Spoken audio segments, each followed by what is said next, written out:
বলিউডে আলোচনার আরেক নাম উর্বশী রৌটেলা।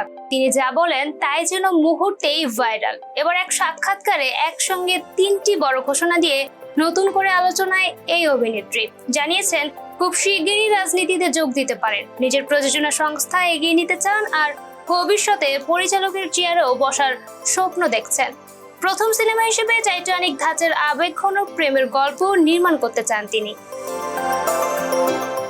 এর আগে 2026 সালের কান চলচ্চিত্র উৎসবে ভারতের প্রতিনিধিত্ব করে লাল গালিচায় হাঁটার সময় উর্বশী বলেছিলেন, দেশের প্রতিনিধিত্ব করতে গেলে তিনি আর শুধু উর্বশী নন, তখন তিনি যেন স্বয়ং ইন্ডিয়া।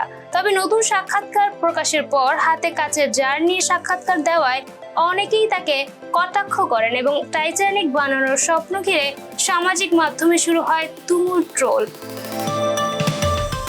যদিও সমালোচকদের মাঝেই ভক্তদের একাংশ তার আত্মবিশ্বাস ও সাহসী পরিকল্পনার প্রশংসা করেছেন। ওয়ালটন এখন দেশের সীমানা পেরিয়ে পৌঁছে গিয়েছে 50টিরও বেশি দেশে। ওয়ালটন, ঘরে ঘরে বিশ্বজুড়ে।